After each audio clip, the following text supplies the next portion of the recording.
OK, devinez sur quoi je parle aujourd'hui. Boy. Ah, c'était... Ah, ben, OK. Ah, vous n'avez aucun crédit. Saint-Esprit, on t'invite. Merci pour ce moment extraordinaire dans la présence de Jésus. Puis on est toujours dans la présence de Jésus. Puis Saint-Esprit, Jésus a dit que tu viendrais, tu enlèverais le voile. Jésus a dit que tu enlèverais le voile quand on t'invite. Qui veut inviter le Saint-Esprit aujourd'hui pour que le voile s'enlève? OK. Je vois des mains baissées. Alors, merci Saint-Esprit pour ce que tu vas faire aujourd'hui. Bon, aujourd'hui, on va parler d'une autre catégorie de gens qui ont été offensés. Et ce groupe-là, on va le voir ici, dans Matthieu chapitre 15.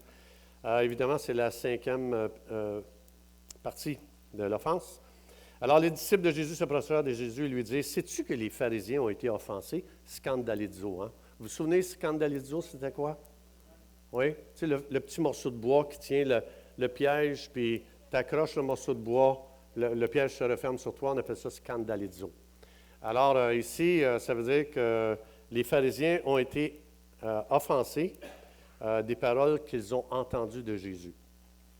Les pharisiens ont toujours été offensés par les paroles et les actions de Jésus. Et puis, là, aujourd'hui, parce que le temps avance, je vais juste vous résumer, mais il y avait, une fois, Jésus se retrouve dans la synagogue, et puis à l'époque, dans ce temps-là, c'était l'église de l'époque, la synagogue, c'est là qu'on se réunissait. Et puis, il y avait un monsieur, un jeune homme, qui était là, et puis il y avait la main sèche. Qui a déjà lu ça dans la Bible? Il y avait la main sèche, et c'était le jour du sabbat, hein, parce qu'on se réunissait le jour du sabbat. Nous, les croyants, on ne se réunit pas le jour du sabbat. On se réunit quand? Le dimanche, qui est le premier jour de la semaine. Pourquoi on fait ça? Pourquoi on se réunit le premier jour de la semaine? Resurrection, pour célébrer la résurrection. Alors, c'est pour ça qu'il y a eu un changement avec la Nouvelle Alliance. On ne célèbre pas le sabbat. On célèbre la résurrection de Jésus, la victoire de Jésus. Et c'est pour ça que la journée, pour se réunir, elle a changé. Mais en tout cas, dans ce temps-là, encore à cette époque-là, c'était encore le sabbat qui était célébré. Et puis, Jésus va guérir quelqu'un avec la main sèche, hein, on va le voir ici. Les scribes et les pharisiens observaient Jésus pour voir s'il ferait une guérison le jour du sabbat. C'était pour l'accuser. C'était supposé être un jour sanctifié et non pas un jour de ministère du diable. L'accusation vient toujours du diable, hein? Apocalypse 12:10. Satan accuse les gens jour et nuit. Alors ici, les pharisiens sont complètement sous le ministère du diable. Ils voulaient accuser Jésus, mais ils ne voulaient pas juste l'accuser le jour du sabbat. Ils voulaient aussi le tuer. Ils cherchaient le moyen de tuer Jésus. Donc, imagine-toi, ces gens-là qui célébraient le sabbat, il y avait dans leur tête le jour du sabbat de vouloir tuer quelqu'un.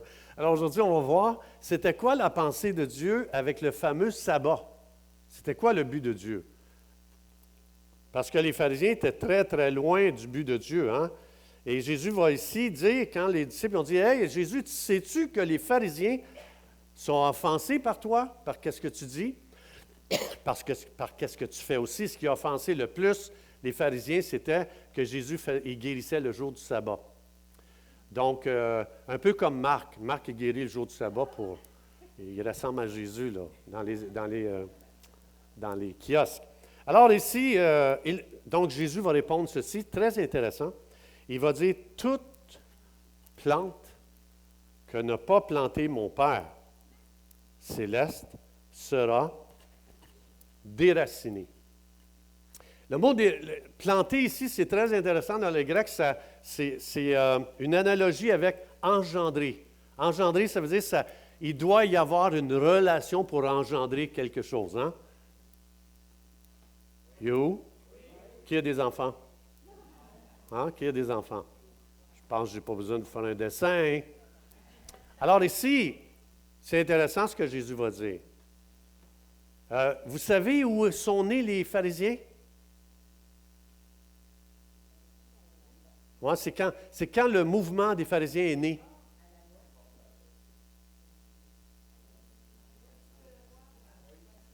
Dieu n'a pas parlé pendant 400 ans entre Malachie et Jean-Baptiste.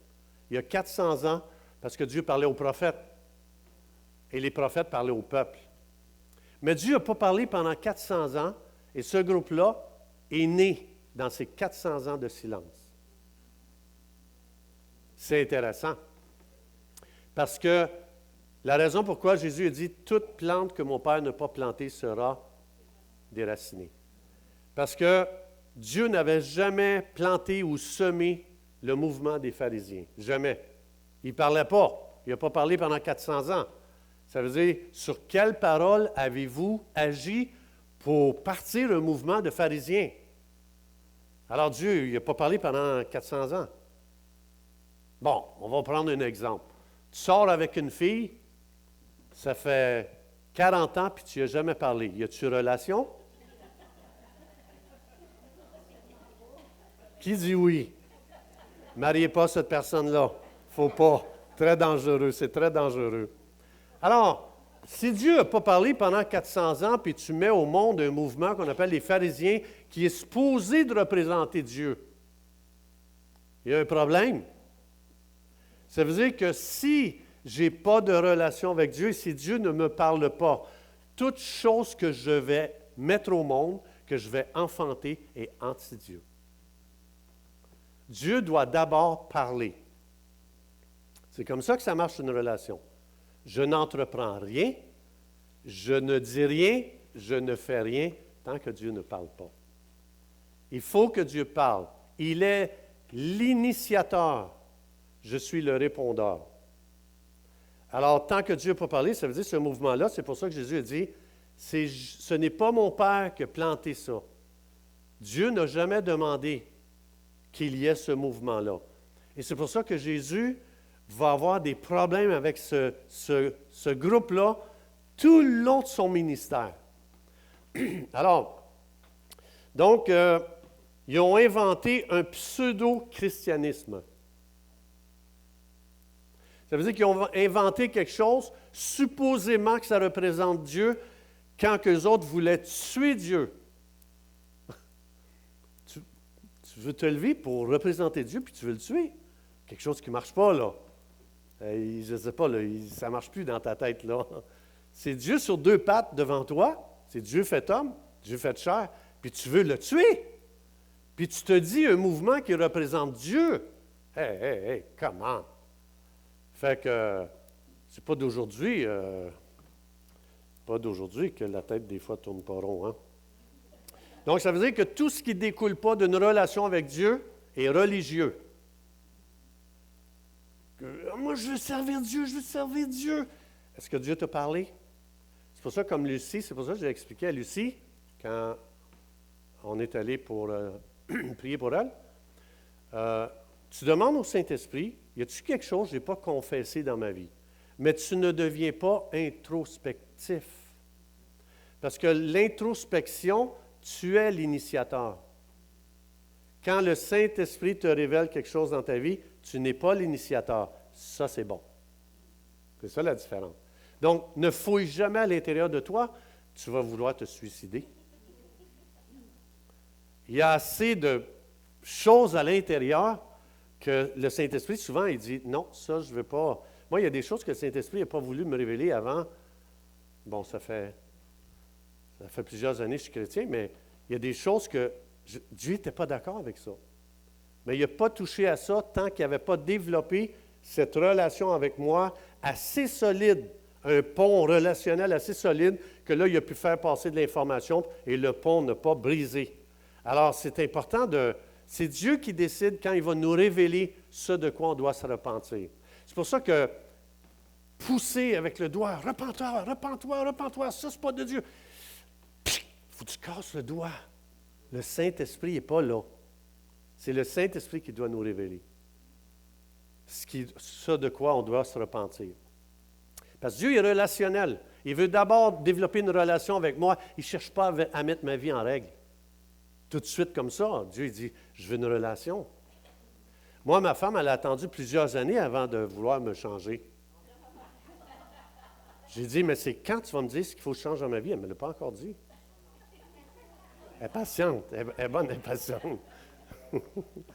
Bon, ça y est, je vais coucher encore sur le divan ce soir. Alors ici, regardez bien, donc les scribes et les pharisiens, bon, ils voulaient l'accuser puis ils voulaient le tuer. OK? Jésus va expliquer à quoi sert le sabbat. Contrairement à ce qu'ici ils vont faire, Jésus il est venu redire ce que Dieu a dit concernant le sabbat. Et il va dire ceci, Jésus il dit, le sabbat a été fait pour l'homme et non l'homme pour le sabbat. Ça veut dire quoi, ça?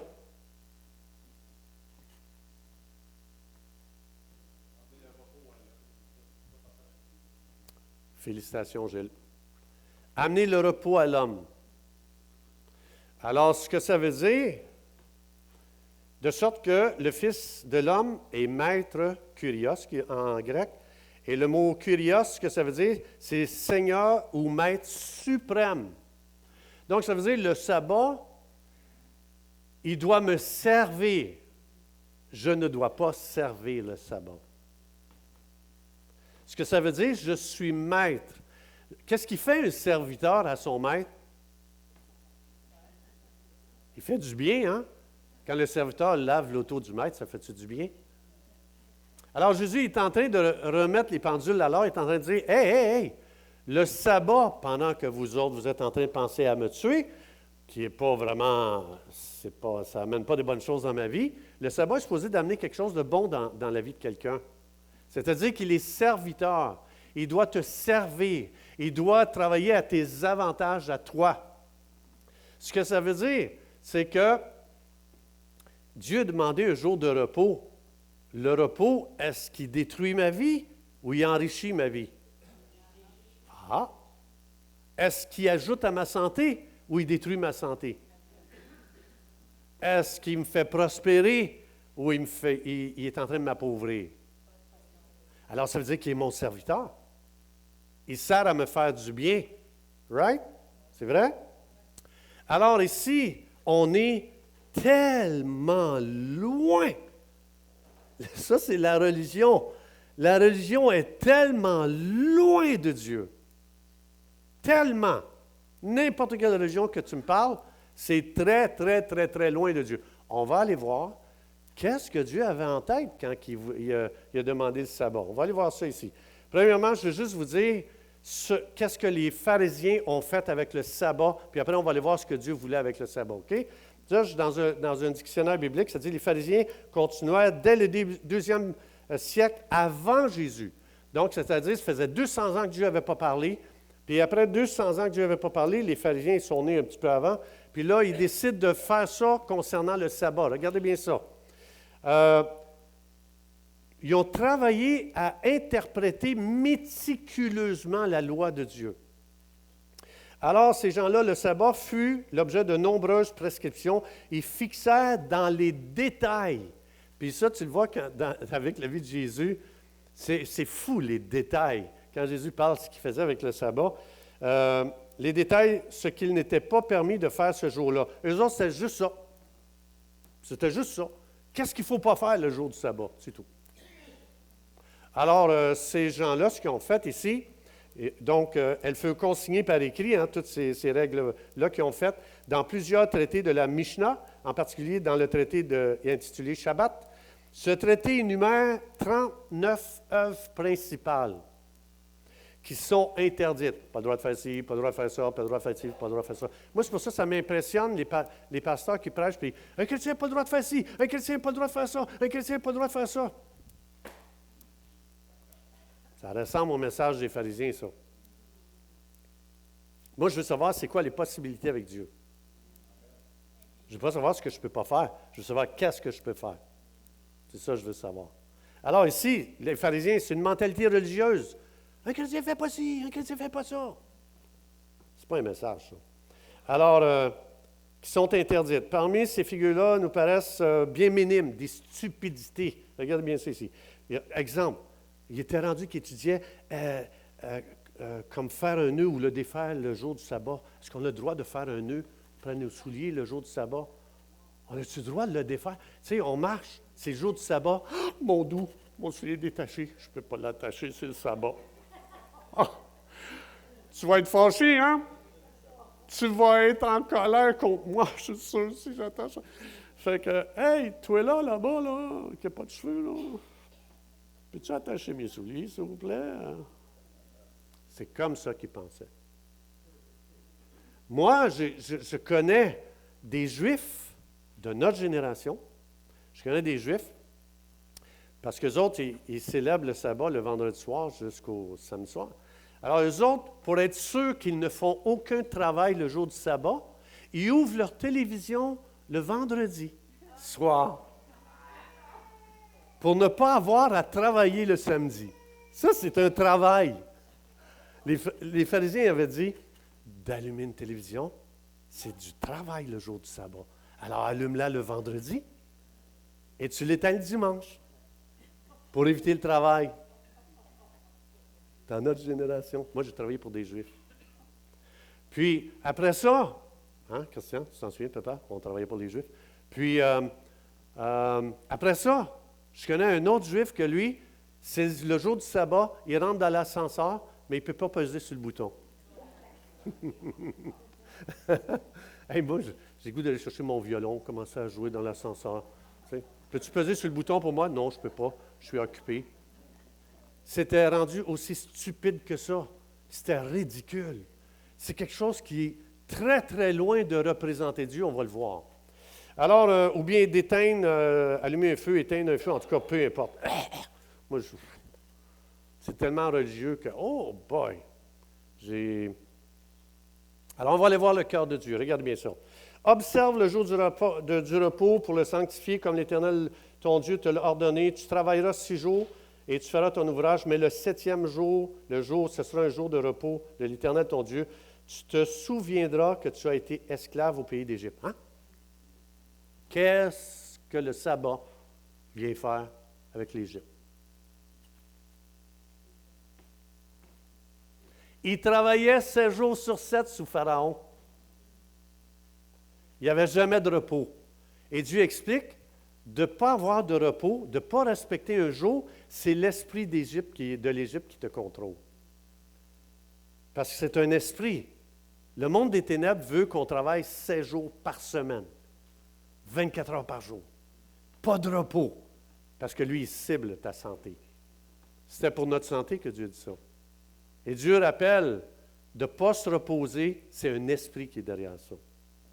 Parce que le repos, comme Gilles l'a dit tantôt, c'est pour refaire le plein d'énergie, permettre à mon corps de reprendre ses forces, de retrouver sa santé. Est-ce que c'est le sabbat qui est maître de moi ou moi qui est maître du sabbat ici? C'est lui qui me sert. Ça veut dire, aujourd'hui, on ouvre tous 7 jours par semaine, les magasins, les épiceries. Hein? On retombe encore avec l'esprit d'Égypte. Puis Dieu, il dit, vous êtes en train de vous détruire.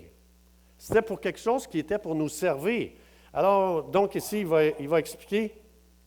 On va aller un petit peu plus loin. À quoi sert le sabbat? Donc ici, il explique, c'est l'Égypte qui vous rend esclave. Si vous ne vous reposez pas, vous êtes des esclaves.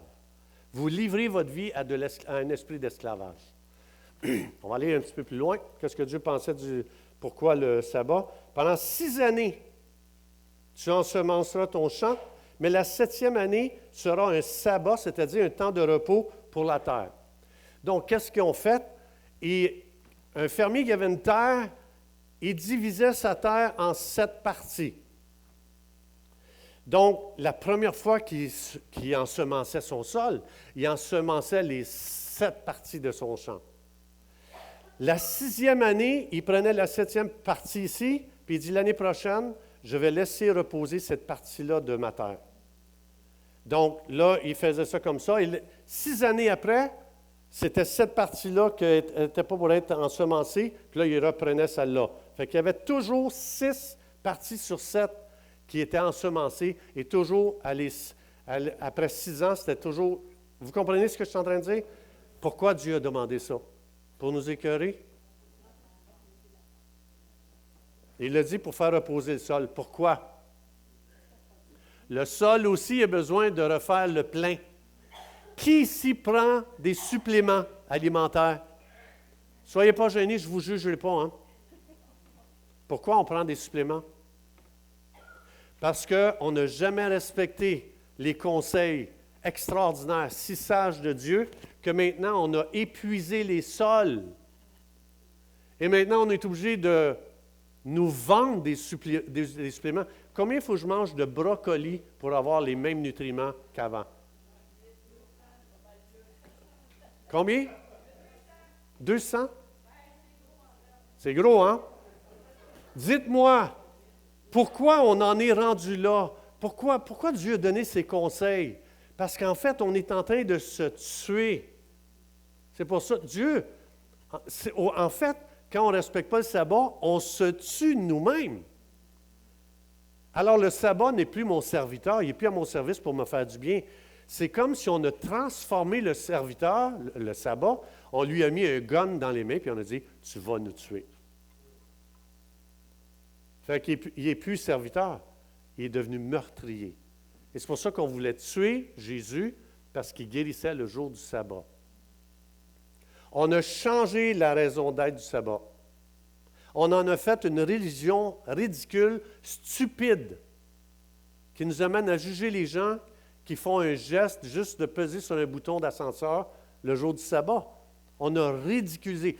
L'image de Dieu est complètement massacrée. C'est pour ça que c'est les religions qui font les guerres. Si on lisait la Bible, on n'en ferait pas de guerre. On aimerait notre prochain.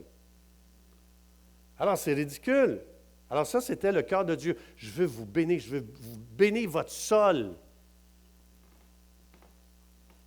Mais, vous n'écoutez pas mes conseils, ça va vous coûter très cher. Votre sol va être vidé de tout nutriment. Et vous allez tomber malade, vous allez attraper le cancer. Ce n'est pas normal d'avoir le cancer.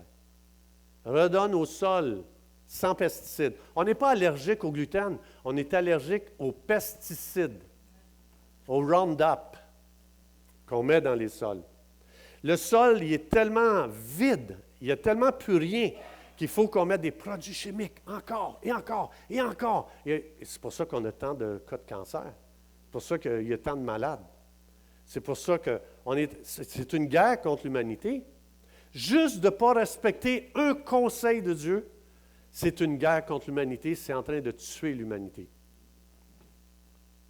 Et le taux de cancer monte à chaque année. Là, je ne parle pas des chemtrails.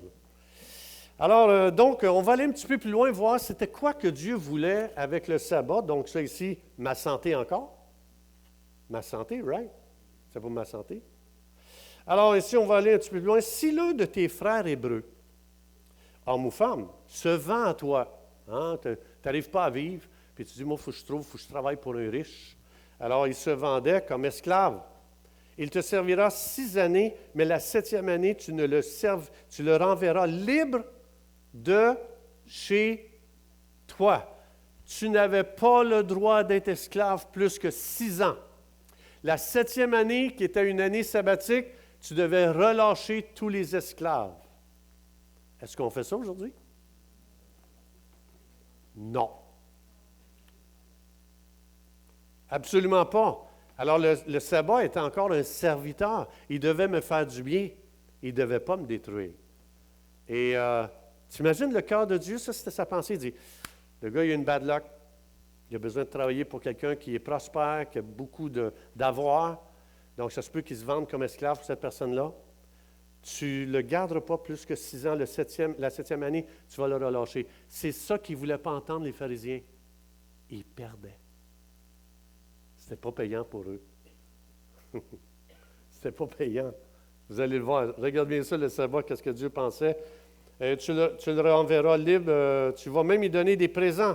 Tu te souviendras que tu as été esclave au pays d'Égypte, encore une fois. Vous avez été esclave en Égypte et vous aimez ça? Non? Relâche l'esclave après 6 ans. Wow, quel Dieu merveilleux! Ça, c'est notre Dieu. On va aller voir encore qu'est-ce que Dieu pense du sabbat. Alors, tous les 7 ans, souviens-toi de ça. Hein? Après 6 ans, l'année sabbatique, Dieu dit à tous les 7 ans, tu vas faire ceci. Et voici comment s'observera la relâche. Hey, ça, ils n'aiment pas ça, entendre ça, tu sais, bien ça. Quand on aura publié la relâche en l'honneur de l'Éternel, tout créancier, attends, écoutez là, écoutez bien, tout créancier qui aura fait un prêt à son prochain se relâchera de son droit. Qui veut qu'on respecte ça, le sabbat? Hein? Hey, moi, hey, commande, let's go! Ça fait combien d'années que tu payes ta maison? Est-ce qu'ils sont venus te voir, la banque, après 6 ans, dire « Fini, nous autres, on respecte le Seigneur. On va honorer Dieu. » Et c'est pour ça que Mammon ne veut pas relâcher les gens.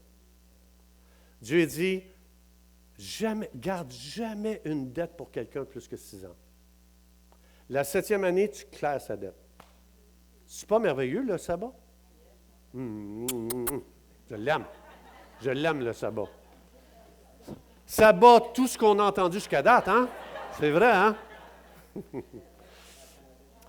Il ne pressera pas son prochain, son frère, pour le paiement de sa dette.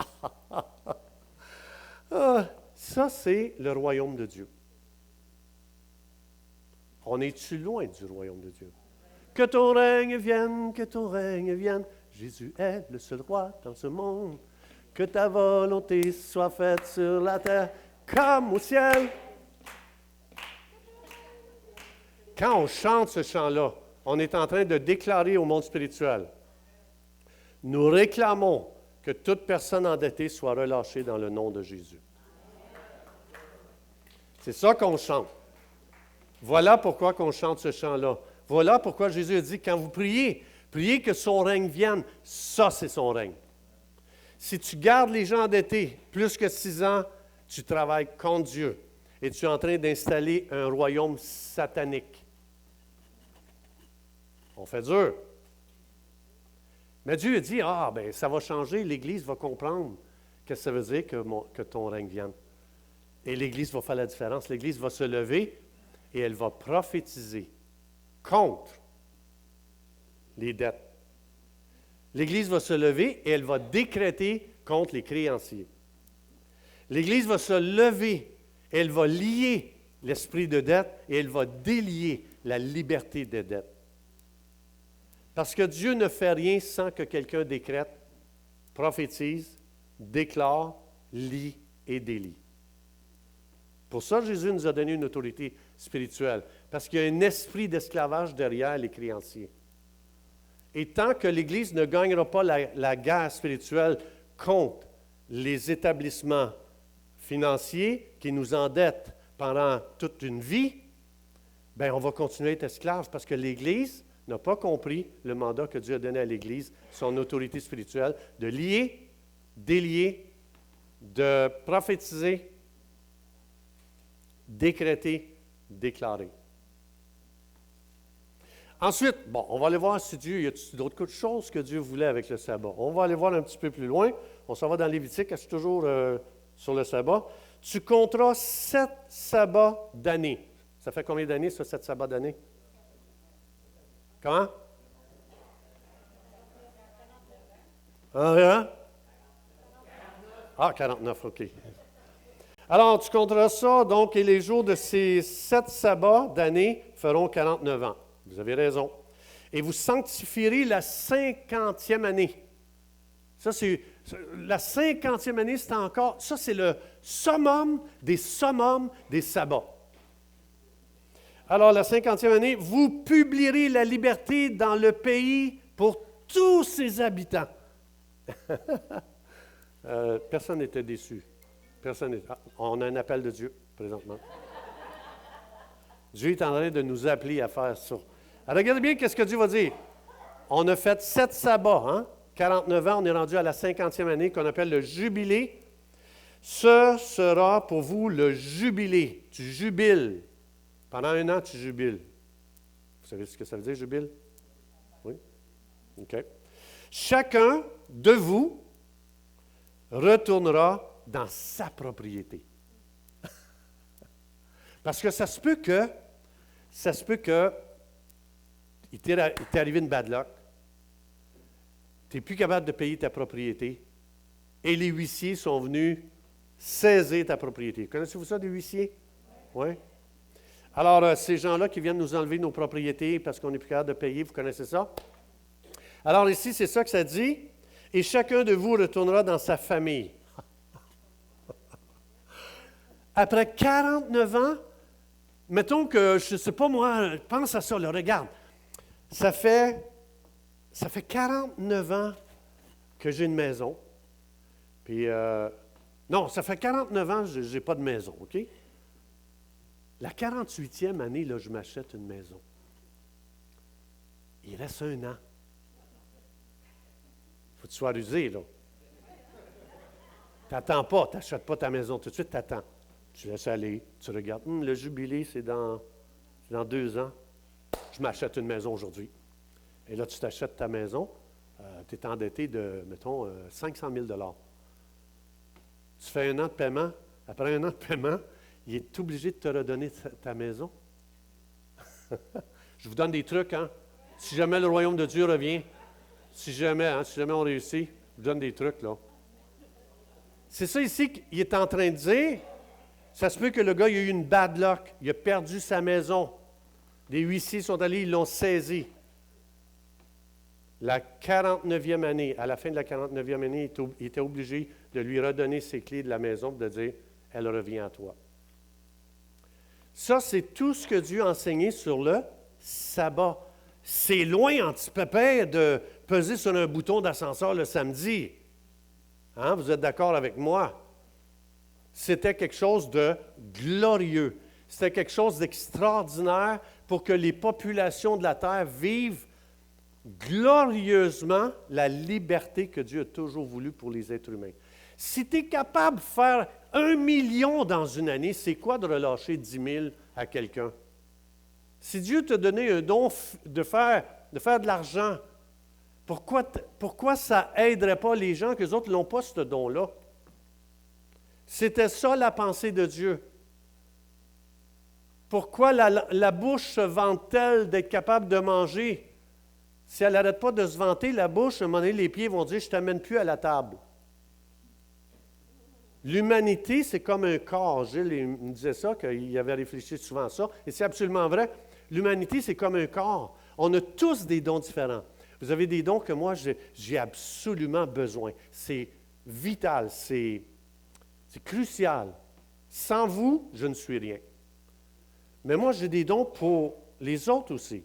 Chaque personne a reçu des dons donnés par Dieu pour faire du bien à son prochain. Ça, c'était la pensée de Dieu quand Dieu a créé. Et c'est pour ça qu'il a donné ces conseils extraordinairement sages pour que tout le monde bénéficie d'une qualité de vie extraordinaire, pas de l'esclavage. Quand tu es rendu que tu endettes les gens à vie, je m'excuse, là. Je m'excuse. C'est l'enfer. Ce n'est pas le ciel sur la terre. Je vous le dis. Ce n'est pas le ciel sur la terre. Donc, ça, c'était le cœur de Dieu. Alors, les pharisiens, ils ont complètement diabolisé le sabbat. C'était rendu maintenant une occasion de pointer du doigt et c'était rendu une occasion de penser à tuer le jour du sabbat. C'est loin, ça. C'est absolument... C'est distorsionné dans une mesure que tu es comme... Il n'y a rien de commun entre le sabbat des pharisiens et le sabbat de Dieu. Il n'y a rien de commun. Absolument rien. Puis, on applaudirait si notre société, imaginez-vous si demain, toutes les banques disent on relâche les dettes de tous les Québécois. Aujourd'hui. Avez-vous déjà prié pour ça? Non, mais avez-vous déjà prié que dans le monde spirituel, l'esclavage financier soit lié au nom de Jésus? C'est pour ça que l'Église ne fait pas son mandat. Et c'est pour ça que ça ne change pas. Parce que l'Église, c'est devenu un jour le dimanche qu'on se réunit, on loue, on entend un message, on va finir chez nous, fini. Non, non. Quand on vient le dimanche, c'est pour mettre des outils entre les mains des gens pour que le lundi matin, ils commencent à faire la guerre spirituelle. C'est à ça que ça sert l'Église. Jésus voulait qu'on équipe les saints. C'est en Éphésiens 11. Il a appelé des apôtres, des prophètes, des évangélistes, des pasteurs et des enseignants pour équiper les croyants pour qu'eux fassent l'œuvre du ministère le lundi matin, le mardi matin au travail, le mercredi matin, le jeudi, le vendredi, le samedi. Ah, on revient, on va avoir besoin d'outils encore pour continuer la guerre spirituelle. C'est ça que Dieu voulait. Alors, donc, on a assez accusé les pharisiens. On va... J'accuse pas, hein, je ne vais pas accuser. Mais est-ce que nous aussi, on peut tomber dans ce piège-là? Oui. Qui est déjà tombé dans ce piège-là? Levez la main.